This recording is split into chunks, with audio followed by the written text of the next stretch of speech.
बिंदुसार मौर्य साम्राज्य के दूसरे शासक थे। इस साम्राज्य की स्थापना उनके पिता चंद्रगुप्त मौर्य ने की थी। बिंदुसार का इतिहास हर किसी को अचरज में डाल देता है, क्योंकि उनके पिता और पुत्र के बारे में जितनी कहानियाँ सुनने को मिलती हैं, उतनी बिंदुसार के बारे में पढ़ने को नहीं मिलती। ऐतिहासिक पत्रों के अनुसार बिंदुसार का जन्म चंद्रगुप्त मौर्य के बेटे के रूप में 297 ईसा पूर्व में हुआ था। उनकी माता का नाम दुर्धरा था। जिस इतिहास पत्र से बिंदुसार के बारे में जानकारी मिलती है, वह भी उनकी मृत्यु के 1000 साल बाद लिखे गए थे। इसीलिए इनके बारे में निश्चित रूप से कुछ भी नहीं कहा जा सकता है। बिंदुसार को बिंदुसार नाम आचार्य चाणक्य ने दिया था। जब बिंदुसार को यह बात पता चली कि उनकी माता दुर्धरा का चाणक्य ने पेट चीर दिया था, तो इसके बाद बिंदुसार ने चाणक्य से घृणा करनी शुरू कर दी। चाणक्य उस समय वृद्ध हो चुके थे और इस घृणा की वजह से उन्होंने सेना निवृत्ति ले ली। परंतु जब बिंदुसार को पूरी बात का पता चला कि उसे बचाने के लिए चाणक्य ने ये सब किया था, तो उसने चाणक्य से विनती की कि आप दोबारा प्रधानमंत्री बन जाइए। परंतु चाणक्य ने मना कर दिया। अशोक पर लिखी गई किताब अशोक बदान के अनुसार बिंदुसार के 3 पुत्र थे, सुसीम, अशोक और विगताशोका। अशोक और विगताशोका बिंदुसार की दूसरी पत्नी सुभद्रंगी से हुए थे, जो एक ब्राह्मण की पुत्री थी। बिंदुसार एक मौर्य सम्राट थे, जिन्होंने 297 ईसा पूर्व से लेकर 273 ईसा पूर्व तक प्राचीन भारत पर राज किया। इतिहास के अनुसार बिंदुसार के साम्राज्य में पूर्व दिशा में उस तरह का फैलाव नहीं दिखाई देता है जिस तरह का फैलाव उनके पिता के समय दिखाई देता है। बिंदुसार के राजा बनने के बाद उसने राज्य का ज़्यादा विस्तार तो नहीं किया, परंतु राज्य को संरक्षित किया।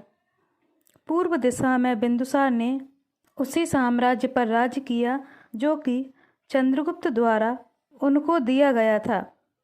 बिंदुसार ने मौर्य साम्राज्य का प्रचार दक्षिण की ओर करना शुरू किया, जिसे आगे अशोक ने बढ़ाया।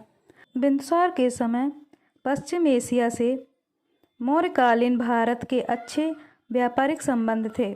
कई समकालीन विदेशी राज्यों के साथ उनके राजनयिक संबंध भी थे। इनके दरबार में सीरिया के शासक का राजदूत डायमेकस रहा करता था। इसके अतिरिक्त उनके दरबार में मिस्र के सम्राट टोलमी फिलाडेल्फस का दूत रहना उनके अन्य राज्यों के साथ मैत्री संबंधों को दर्शाता है। बुद्ध लोगों के ग्रंथ संताप साधिका और महावंशा के अनुसार बिंदुसार ने हिंदू धर्म अपनाया था।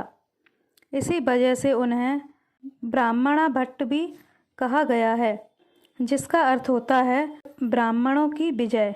बिंदुसार के धर्म के बारे में इसलिए भी द्वंद्व है क्योंकि इनके पिता चंद्रगुप्त मौर्य ने मरने से पहले जैन धर्म अपना लिया था, वहीं अशोक ने बौद्ध धर्म अपनाया था।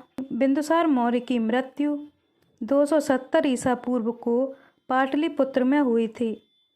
उनकी मृत्यु का मुख्य कारण उनकी कमज़ोर स्वास्थ्य स्थिति थी, जिसके उपरांत वे ज़्यादा बीमार पड़ गए और उनका देहांत हो गया। बिंदुसार ने 25 वर्षों तक राज्य किया। उनकी मृत्यु के बाद मौर्य साम्राज्य का शासक उनका पुत्र अशोक बना।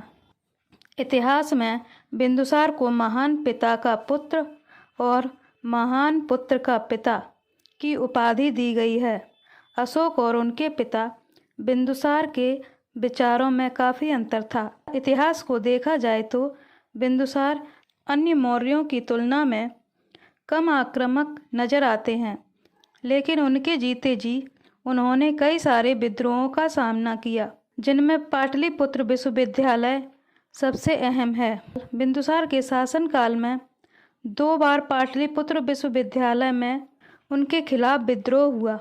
पहली बार सुसीम के कुशासन के कारण हुआ। दूसरे विद्रोह का अशोक ने आक्रामकतापूर्ण कुचल दिया था। बिंदुसार के बारे में यह भी तथ्य है कि उन्होंने अपने बड़े बेटे सुसीम को राजगद्दी का वारिस बनाया था, क्योंकि उन्हें अशोक ज़्यादा पसंद नहीं थे। अशोक को अपना पुत्र नहीं मानते थे, लेकिन अशोक ने अन्य भाइयों को मारकर राजगद्दी पर कब्जा जमा लिया।